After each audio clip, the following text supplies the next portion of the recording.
हमारी प्राचीन परंपराओं में शकुन विज्ञान एक तरह का प्राकृतिक अलार्म सिस्टम था।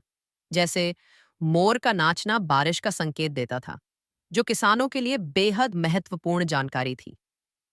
तो क्या आप कह रही हैं कि ये सिर्फ अंधविश्वास नहीं था, बल्कि प्रकृति को समझने का एक वैज्ञानिक तरीका था? बिल्कुल। और जानते हैं, प्राचीन ग्रंथों में लिखा है कि सफेद बैल का दर्शन इसलिए शुभ माना जाता था क्योंकि यह कृषि समाज में समृद्धि का प्रतीक था। और यह भी कितना दिलचस्प है कि स्वप्न विज्ञान को लेकर आधुनिक मनोविज्ञान भी कुछ हद तक सहमत है। हाँ, फ्रायड और युंग जैसे मनोवैज्ञानिकों ने भी माना है कि सपने हमारे अवचेतन मन का प्रतिबिंब होते हैं। और हमारी प्राचीन परंपरा में तो स्वप्नों को भविष्य का दर्पण माना जाता था। लेकिन आजकल के वैज्ञानिक अध्ययन क्या कहते हैं इस बारे में? देखिए, हाल के एक अध्ययन के अनुसार जब लोग शुभ शकुन देखते हैं तो उनके मस्तिष्क में डोपामाइन का स्तर बढ़ जाता है, जो सकारात्मक सोच को बढ़ावा देता है। अच्छा, तो इसका मतलब है कि इन परंपराओं का मनोवैज्ञानिक आधार भी है। बिल्कुल। और एक रोचक बात महाभारत में उल्लेख है कि दुर्योधन के जन्म के समय जो अशुभ शकुन हुए, वे वास्तव में प्राकृतिक आपदाओं के संकेत थे। यह तो बहुत दिलचस्प है। क्या आप कुछ और ऐतिहासिक उदाहरण दे सकती हैं? हाँ, रामायण में जब रावण युद्ध के लिए निकला, तब मंदोदरी ने कई अशुभ संकेत देखे थे, जैसे गिद्धों का मंडराना। आज के वैज्ञानिक भी मानते हैं कि पक्षी प्राकृतिक आपदाओं का पूर्वानुमान कर सकते हैं।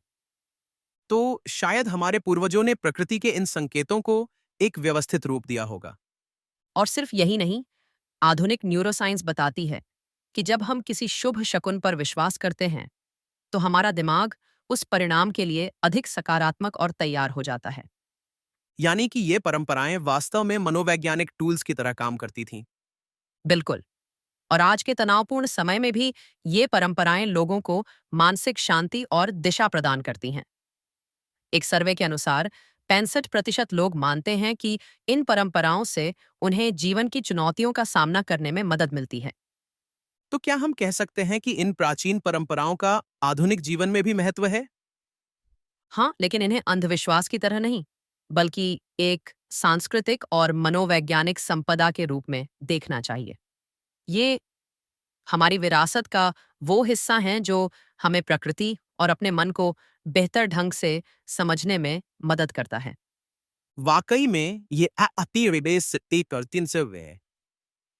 यही स्टेज साइंस एक बेहद गहरा और महत्वपूर्ण विषय है। तो दोस्तों, आज हमने जाना कि कैसे हमारी प्राचीन परंपराएं विज्ञान और मनोविज्ञान से जुड़ी हुई हैं। ये सिर्फ मान्यताएं नहीं, बल्कि जीवन को समझने का एक समग्र दृष्टिकोण है। और शायद यही वजह है कि आज के आधुनिक युग में भी ये प्रासंगिक हैं।